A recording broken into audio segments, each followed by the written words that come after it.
പരിശുദ്ധാത്മാവേ എന്നിൽ വന്നു നിറയണമേ. പരിശുദ്ധാത്മാവേ കൃപ ചൊരിയണമേ. പരിശുദ്ധാത്മാവേ ശക്തി പകരണമേ. പരിശുദ്ധാത്മാവേ കൃപ ചൊരിയണമേ. പരിശുദ്ധാത്മാവേ ശക്തി പകരണമേ. നിത്യസ്തുതിക്കേറ്റം യോഗ്യമായ പരിശുദ്ധ പരമ ദിവ്യകാരുണ്യത്തിന് എന്നേരവും ആരാധനയും സ്തുതിയും പുകഴ്ചയും ഉണ്ടായിരിക്കട്ടെ. നിത്യസ്തുതിക്കേറ്റം യോഗ്യമായ പരിശുദ്ധ പരമ ദിവ്യകാരുണ്യത്തിന് എന്നേരവും ആരാധനയും സ്തുതിയും പുകഴ്ചയും ഉണ്ടായിരിക്കട്ടെ. നിത്യസ്തുതിക്കേറ്റം യോഗ്യമായ പരിശുദ്ധ പരമ ദിവ്യകാരുണ്യത്തിന് എന്നേരവും ആരാധനയും സ്തുതിയും പുകഴ്ചയും ഉണ്ടായിരിക്കട്ടെ. സ്നേഹമുള്ളവരെ, കൃപയുടെ സമയത്തിലേക്ക് നാം പ്രവേശിക്കുമ്പോൾ നമ്മുടെ ഓരോരുത്തരെയും ജീവിത കർത്താവ് ചൊരിഞ്ഞ എല്ലാ അനുഗ്രഹങ്ങൾക്കും നമുക്ക് പ്രത്യേകം നന്ദി അർപ്പിക്കാം. കർത്താവേ, പിതാവായ ദൈവത്തിൻ്റെ സ്നേഹം നിന്റെ ജീവിതത്തിലൂടെയാണ് നീ ഞങ്ങൾക്ക് ഓരോരുത്തർക്കും വെളിപ്പെടുത്തി തന്നത്. തൻ്റെ പരസ്യ ജീവിതകാലം മുഴുവൻ തൻ്റെ പിതാവിൻ്റെ സ്നേഹം എപ്രകാരമാണ് നമുക്ക് ഓരോരുത്തർക്കും ലഭിക്കുന്നത് എന്നാണ് അവിടുന്ന് കാണിച്ചു തന്നത്. കർത്താവേ, പലപ്പോഴും അതുപോലും തിരിച്ചറിയാതെ അങ്ങേക്കെതിരായി പ്രവർത്തിച്ച അങ്ങയുടെ തിരഞ്ഞെടുക്കപ്പെട്ട ജനത്തെ ഓർത്ത് ഞങ്ങൾ മാപ്പിരക്കുന്നു. ഈശോയെ, ഇന്നും ഞങ്ങൾ ഓരോരുത്തരും അങ്ങയുടെ ആ വലിയ സ്നേഹം തിരിച്ചറിയാതെ അങ്ങിൽ നിന്ന് അകന്നു പോകുന്ന സാഹചര്യങ്ങൾ ഞങ്ങളുടെ ഓരോരുത്തരെയും ജീവിതത്തിലുണ്ട്. ഞങ്ങളുടെ ഓരോരുത്തരെയും ജീവിതത്തിലേക്ക് കടന്നു വന്ന് ഞങ്ങളെ ഓരോരുത്തരെയും അങ്ങ് സമർത്ഥമായി അനുഗ്രഹിക്കണമേ എന്ന് ഈ നിമിഷം ഞങ്ങൾ പ്രാർത്ഥിക്കുകയാണ്. ഇന്ന് ഈ കൃപയുടെ സമയത്ത് നാം ആയിരിക്കുമ്പോൾ ലൂക്കായുടെ സുവിശേഷം 11-ാം അധ്യായം 5 മുതൽ 13 വരെയുള്ള തിരുവചനങ്ങൾ വായിച്ച് നമുക്ക് ധ്യാനിക്കാം. അവൻ അവരോട് പറഞ്ഞു, നിങ്ങളിൽ ഒരുവന് ഒരു സ്നേഹിതനുണ്ടെന്നിരിക്കട്ടെ. അടുത്ത രാത്രി അവൻ്റെ അടുത്ത് ചെന്ന് അവൻ പറയുന്നു, സ്നേഹിത, എനിക്ക് 3 അപ്പം വായ്പ തരിക. ഒരു സ്നേഹിതൻ യാത്രാമധ്യേ എൻ്റെ അടുക്കൽ വന്നിരിക്കുന്നു, അവന് കൊടുക്കാൻ എനിക്കൊന്നുമില്ല. അപ്പോൾ അവൻ്റെ സ്നേഹിതൻ അകത്തുനിന്ന് മറുപടി പറയുന്നു, എന്നെ ഉപദ്രവിക്കരുത്, കഥ കടച്ചു കഴിഞ്ഞു, എൻ്റെ കുഞ്ഞുങ്ങളും എൻ്റെ കൂടെ കിടക്കയിലാണ്, എഴുന്നേറ്റ് നിനക്കൊന്നും തരാൻ സാധിക്കുകയില്ല. ഞാൻ നിങ്ങളോട് പറയുന്നു, അവൻ സ്നേഹിതനാണ് എന്നതിൻ്റെ പേരിൽ അവന് ഒന്നും കൊടുക്കുകയില്ലെങ്കിൽ തന്നെ നിർബന്ധ നിമിത്തം എഴുന്നേറ്റ് അവന് വേണ്ടത് നൽകും. ഞാൻ നിങ്ങളോട് പറയുന്നു, ചോദിക്കുവിൻ നിങ്ങൾക്ക് ലഭിക്കും, അന്വേഷിക്കുവിൻ നിങ്ങൾ കണ്ടെത്തും, മുട്ടുവിൻ നിങ്ങൾക്ക് തുറന്നു കിട്ടും. എന്നാൽ നാം ചോദിക്കുന്ന ഏവനും ലഭിക്കുന്നു, അന്വേഷിക്കുന്നവൻ കണ്ടെത്തുന്നു, മുട്ടുന്നവന് തുറന്നു കിട്ടുകയും ചെയ്യുന്നു.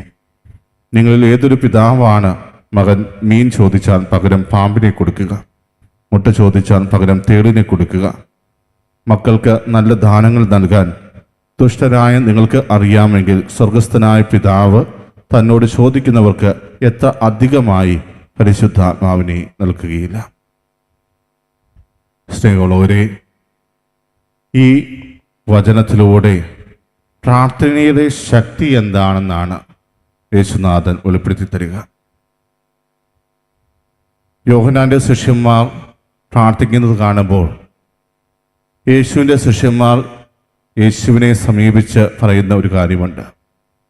യോഹന്നാൻ തൻ്റെ ശിഷ്യന്മാരെ പ്രാർത്ഥിക്കുവാൻ പഠിപ്പിച്ചു, അതുപോലെ ഞങ്ങളെയും പ്രാർത്ഥിക്കുവാൻ പഠിപ്പിക്കണമേ.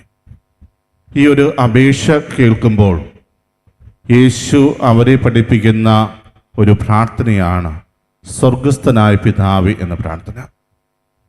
ദൈവത്തെ പിതാവേ എന്ന് അഡ്രസ്സ് ചെയ്തുകൊണ്ട് നടത്തുന്ന ആ ഒരു പ്രാർത്ഥനയ്ക്ക് ശേഷം കർത്താവ് വീണ്ടും പ്രാർത്ഥനയുടെ ശക്തി എന്താണെന്ന് തൻ്റെ ശിഷ്യന്മാർക്ക് മനസ്സിലാക്കുവാൻ വേണ്ടിയാണ് ഈ ഒരു ഉപമ പറയുന്നത്. അപ്പോൾ കർത്താവിൻ്റെ സന്നിധിയിൽ നിരന്തരം പ്രാർത്ഥിക്കുന്ന ഒരു വ്യക്തിയെ സംബന്ധിച്ച് അവൻ്റെ ജീവിതത്തിൽ അവൻ ആഗ്രഹിക്കുന്നതെല്ലാം അവന് ലഭിക്കുക തന്നെ ചെയ്യും.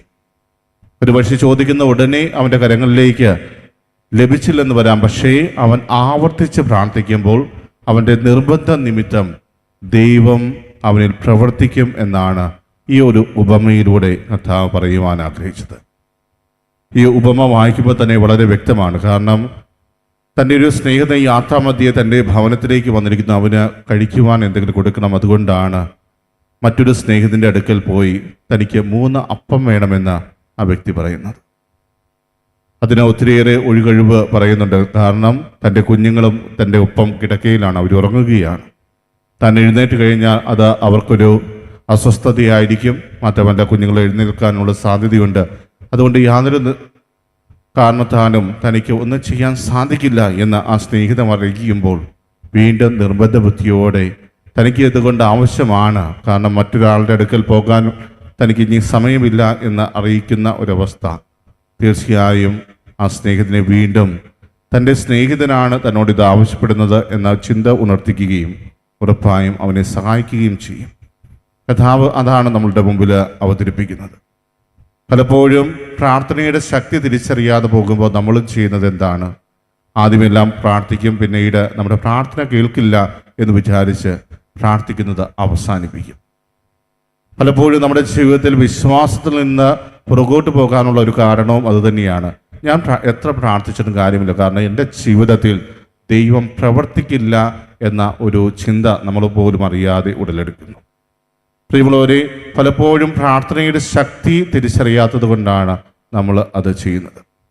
ചെറുപ്പത്തിൽ കുഞ്ഞുങ്ങൾ അവരുടെ മാതാപിതാക്കളുടെ അടുക്കൽ ഒത്തിരിയേറെ ആഗ്രഹങ്ങൾ അറിയിക്കാറുണ്ട്. ഇപ്പോൾ കുട്ടികളുടെ ഇടയിലുള്ള ഒരു ഫാഷനാണ് എത്രയും വേഗം 2 വീലർ ഓടിക്കണം. അവർ 10ാം ക്ലാസ് എത്തുന്നതിന് മുമ്പേ തന്നെ 2 വീലറൊക്കെ ഓടിക്കാൻ പഠിച്ചിട്ടുണ്ടാകും. പക്ഷേ നമുക്കറിയാം, ഈ രാജ്യത്തിൻ്റെ നിയമമനുസരിച്ച് 18 വയസ്സ് കഴിഞ്ഞാൽ മാത്രമാണ് ലൈസൻസ് കിട്ടുകയുള്ളൂ. അപ്പോൾ അതിനു മുമ്പ് ഒരു ഇരുചക്ര വാഹനം മേടിച്ചു കൊടുക്കുക എന്നത് പറയുന്നത് തെറ്റായ ഒരു പ്രവണതയാണ്. മാത്രമല്ല, ഒത്തിരിയേറെ അപകടമുണ്ടാക്കാനുള്ള സാധ്യതകൾ അവിടെയുണ്ട് എന്നറിയുന്നത് കൊണ്ട് തന്നെ നമ്മുടെ മക്കളെ എത്ര സ്നേഹമുണ്ട് എന്ന് പറഞ്ഞാൽ പോലും നമ്മളത് മേടിച്ചു കൊടുക്കുവാൻ തയ്യാറാകില്ല. കാരണം അതിലൂടെ വരുന്ന ഭവിഷ്യത്തുകൾ എന്താണെന്ന് നമുക്ക് കൃത്യമായ ബോധ്യമുള്ളത് കൊണ്ടാണ് നമ്മുടെ കുഞ്ഞുങ്ങളോട് നമ്മളതുപോലെ പ്രവർത്തിക്കുക. പക്ഷേ ചില വാശി പിടിക്കുന്ന കുഞ്ഞുങ്ങൾക്ക് അത് തിരിച്ചറിയാൻ സാധിക്കില്ല. എന്തുകൊണ്ടാണ് തൻ്റെ മാതാപിതാക്കൾ, അവർക്ക് പൈസയുടെ യാതൊരു കുറവുമില്ല, പക്ഷേ ഞാൻ ചോദിക്കുന്നതനുസരിച്ച് എൻ്റെ ജീവിതത്തിൽ ഒന്നും ചെയ്തു തരാത്തത്?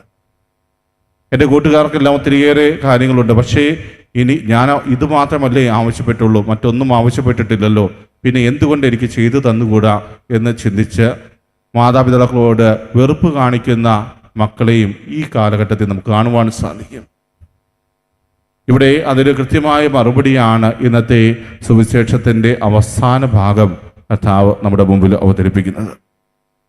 അവിടെ കർത്താവ് ഇപ്രകാരമാണ് പറയുന്നത്: നിങ്ങളിൽ ഏതൊരു പിതാവാണ് മകൻ മീൻ ചോദിച്ചാൽ പകരം പാമ്പിനെ കൊടുക്കുക, മുട്ട ചോദിച്ചാൽ പകരം തേളിനെ കൊടുക്കുക?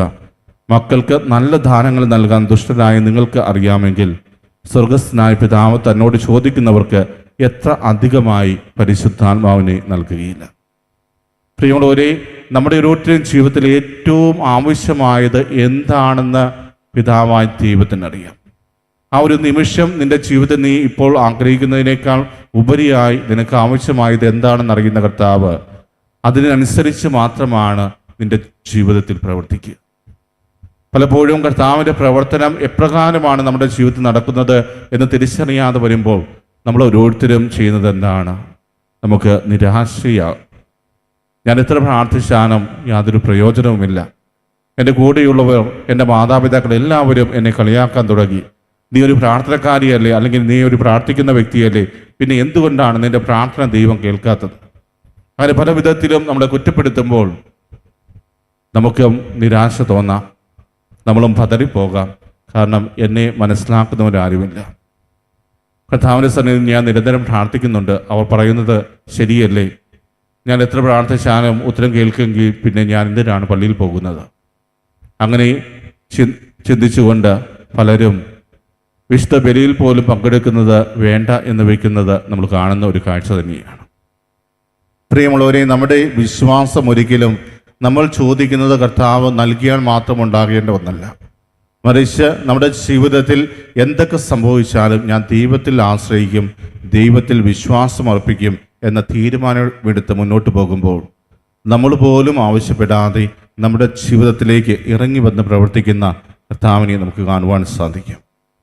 തൻ്റെ പ്രിയ ശിഷ്യന്മാരെ ഈ പ്രാർത്ഥനയുടെ ശക്തി എന്താണെന്ന് കർത്താവ് അറിയിക്കുമ്പോൾ കർത്താവ് അവരിൽ നിന്ന് പ്രതീക്ഷിക്കുന്നതാണ്. നിങ്ങളുടെ ജീവിതത്തിൽ ഒരുപക്ഷെ നിങ്ങൾ ചോദിക്കുന്ന സമയം തന്നെ എല്ലാം ലഭിക്കണമെന്നില്ല. പത്രോസ് ശ്ലീഹ യേശുവിനോട് ചോദിക്കുന്ന ആ ഒരു ചോദ്യം, ഞങ്ങളെല്ലാം ഉപേക്ഷിച്ച് നിന്നെ അനുഗമിച്ചിരിക്കുന്നു, ഞങ്ങൾക്ക് എന്താണ് പ്രതിഫലമായി ലഭിക്കുക? ഉടനെ അവരുടെ ജീവിതത്തിൽ ആ ഒരു പ്രതിഫലം ലഭിക്കുമെന്ന് കർത്താവിന് ഒരിക്കലും ഉത്തരം നൽകുവാൻ സാധിക്കില്ല. പക്ഷേ അവർ ഉപേക്ഷിച്ചതിൻ്റെ നൂറിരട്ടിയായിട്ട് അവർക്ക് തിരികെ ലഭിക്കും എന്ന് കർത്താവ് പറയുമ്പോൾ അതിലൂടെ നമ്മൾ മനസ്സിലാക്കേണ്ടത് അവരുടെ ജീവിതത്തിൽ അവർക്ക് ഏത് നിമിഷമാണോ അത് ആവശ്യമായിട്ടുള്ളത് ആ നിമിഷം കർത്താവ് എല്ലാം നൽകുമെന്നുള്ളതാണ്. പത്രോസ് ശ്ലീഹായ്ക്ക് സഭയുടെ 1-ാം സ്ഥാനം നൽകുമ്പോൾ, സഭാതലവനായിട്ട് പത്രോസ് ശ്ലീഹായെ തിരഞ്ഞെടുക്കുമ്പോൾ അവൻ പോലും പ്രതീക്ഷിച്ചുണ്ടാകില്ല തൻ്റെ ജീവിതത്തിൽ ഇതുപോലെ ഒരു സൗഭാഗ്യം കർത്താവ് തരുമെന്ന്. തങ്ങളെല്ലാം ഉപേക്ഷിച്ച് കടന്നു വന്നപ്പോൾ അവനൊരിക്കലും ഈ ഒരു സ്ഥാനം പ്രതീക്ഷിച്ചിട്ടുണ്ടാവില്ല. പക്ഷേ ആ സ്ഥാനത്തോടൊപ്പം കർത്താവ് നൽകുന്ന ഒരു കാര്യമായിരുന്നു സഹനം എന്നുള്ളത്. അവൻ്റെ ജീവിതത്തിൽ പിന്നീട് ഉടനീളം സഹനമായിരുന്നു. പലപ്പോഴും എന്തിനു വേണ്ടിയാണ് താൻ ഈ സ്ഥാനം സ്വീകരിച്ചത് എന്ന് പോലും ശപിച്ചു പോയ നിമിഷങ്ങൾ. റോമ ആക്രമിക്കപ്പെടുന്ന സമയത്ത് അവിടെ നിന്ന് ഓടി ഒളിക്കുവാനാണ് പത്രോസ് ശ്ലീഹ ശ്രമിച്ചത്. അപ്പോഴാണ് യേശുവിൻ്റെ രൂപം അവന് പ്രത്യക്ഷപ്പെടുക. വീണ്ടും കുരിശുമെടുത്ത് കുരിശിൽ മരിക്കുവാനായി തയ്യാറാകുന്ന യേശുവിൻ്റെ ആ ഒരു രൂപം അവൻ്റെ മുമ്പിലേക്ക് കടന്നു വന്നപ്പോൾ അവന് പെട്ടെന്ന് സുബോധമുണ്ടായി. തന്നെ എന്തിനു വേണ്ടിയാണ് കർത്താവ് തിരഞ്ഞെടുത്തത് എന്ന പൂർണ്ണമായ ബോധ്യത്തിലേക്ക് അവൻ കടന്നു വന്നപ്പോൾ വീണ്ടും തിരികെ പോയി വിശ്വാസത്തിന് വേണ്ടി നിലകൊള്ളുവാനും അവസാനം കുരിശിൽ തലകീഴായി മരിക്കുവാനുമുള്ള കൃപ പത്രോസ് ശ്ലീഹായ്ക്ക് ലഭിക്കുകയുണ്ടായി. പ്രിയമുള്ളവരെ, ഇതെല്ലാം ദൈവം നൽകുന്ന ദാനമാണ്. ദൈവത്തിൻ്റെ സഹനം നമ്മുടെ ജീവിതത്തിലേക്ക് നമ്മൾ സന്തോഷപൂർവ്വം ഏറ്റെടുക്കുമ്പോൾ നമ്മുടെ ജീവിതത്തിൽ നമ്മുടെ പ്രാർത്ഥനകൾ കേൾക്കുന്നില്ല എന്ന പരാതികൾ എപ്പോഴും ഇല്ലാതാകുന്ന കാഴ്ച നമുക്ക് കാണുവാൻ സാധിക്കും. കാരണം അങ്ങനെ പരാതി പറയുവാൻ നമുക്കൊരിക്കലും സാധിക്കില്ല. കാരണം എൻ്റെ പ്രാർത്ഥന കേൾക്കുന്നവൻ തന്നെയാണ്. ഒരു പക്ഷേ 10-15 തവണ ഞാൻ പ്രാർത്ഥിച്ചാലും എനിക്ക് ഏത് നിമിഷമാണോ അത് അത്യാവശ്യമായിട്ടുള്ള ആ നിമിഷമായിരിക്കും കർത്താവ് എൻ്റെ പ്രാർത്ഥന കേൾക്കുക. ആ നിമിഷം നമ്മൾ പോലും ചോദിക്കാതെ നമ്മുടെ ജീവിതത്തിലേക്ക് കർത്താവ് അത് നൽകി അനുഗ്രഹിക്കും.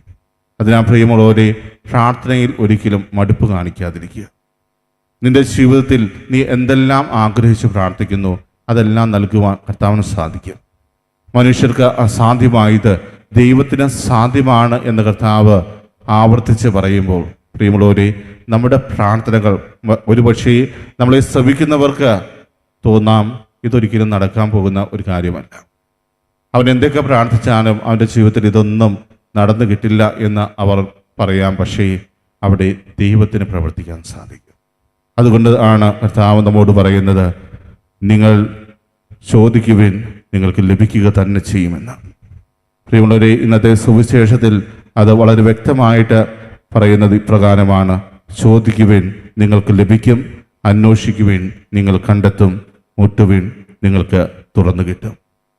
കർത്താവ് ഈ വചനം വെറുതെ പറയുന്നതല്ല, മറിച്ച് നമ്മുടെ ജീവിതത്തിൽ കർത്താവ് നൽകുന്ന വലിയൊരു വാഗ്ദാനം തന്നെയാണ്. നിനക്ക് ചോദിക്കാനുള്ളത് നീ പൂർണ്ണ മനസ്സോടെ ചോദിക്കുക, നിനക്ക് ലഭിക്കുക തന്നെ ചെയ്യും. നിനക്കൊരു സഹായം വേണ്ട ആവശ്യ സമയത്ത് കർത്താവിൻ്റെ സന്നിധിയിൽ പോയി അവൻ്റെ വാതിൽ മുട്ടുക, അവൻ നമുക്ക് തുറന്നു തരും. നമ്മുടെ ജീവിതത്തിൽ നമുക്ക് ആവശ്യമായതെല്ലാം നൽകിക്കൊണ്ട് അവിടെ കൂടെ നിൽക്കും. നമ്മളെ അനുഗ്രഹിച്ച നല്ലവനായ തമ്പുരാന് നമുക്ക് പ്രത്യേകം നന്ദി അർപ്പിക്കാം. കർത്താവ് തൻ്റെ ശിഷ്യന്മാരെ പ്രാർത്ഥനയുടെ ശക്തി എന്താണെന്ന് പഠിപ്പിച്ചു കൊടുത്തപ്പോൾ അവരോട് ആവർത്തിച്ച് പറഞ്ഞത് ഒരേ ഒരു കാര്യം മാത്രമാണ്: നിങ്ങളുടെ സ്വർഗസ്ഥനായ പിതാവിന് നിങ്ങൾക്ക് ഏറ്റവും നല്ല സമ്മാനം നൽകുവാൻ സാധിക്കും. അതൊരിക്കലും നിങ്ങളുടെ നാശത്തിന് വേണ്ടിയുള്ള ഒന്നല്ല. നല്ല ദാനങ്ങൾ മാത്രം നൽകുന്ന കർത്താവ് നിങ്ങൾക്ക് നൽകുന്ന ഏറ്റവും വലിയ സമ്മാനം എന്ന് പറയുന്നത് പരിശുദ്ധാത്മാവാണ്. ആ പരിശുദ്ധാത്മാവിൻ്റെ അഭിഷേകം നമ്മുടെ ഓരോരുത്തരുടെയും ജീവിതത്തിലുണ്ടെങ്കിൽ കർത്താവിൻ്റെ സന്നിധിയിൽ എന്താണ് ഞാൻ ചോദിക്കേണ്ടത്, എന്താണ് ഞാൻ അന്വേഷിക്കേണ്ടത്, എന്തിനു വേണ്ടിയാണ് കർത്താവിൻ്റെ സന്നിധി ഞാൻ നിരന്തരം മുട്ടേണ്ടത് എന്ന് അവൻ വെളിപ്പെടുത്തി തരും. ആ ഒരു വെളിപ്പെടുത്തൽ നമ്മുടെ ഓരോരുത്തരുടെയും ജീവിതത്തിൽ ഉണ്ടാകുവാൻ ആഗ്രഹിച്ചുകൊണ്ട് ഈ നിമിഷം കർത്താവിൻ്റെ ആശീർവാദം നമുക്ക് ഏറ്റുവാങ്ങാം.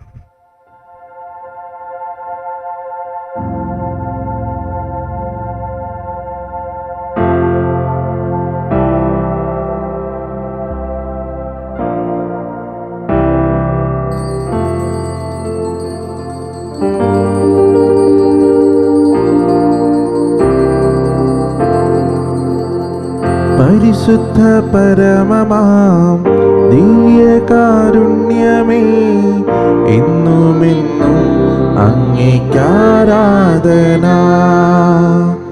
പരിശുദ്ധ പരമമാം ദിവ്യകാരുണ്യമേ, എന്നുമെന്നും അങ്ങേക്കാരാധന. പരിശുദ്ധ പരമമാം ദിവ്യകാരുണ്യമേ, എന്നുമെന്നും അങ്ങേക്കാരാധന.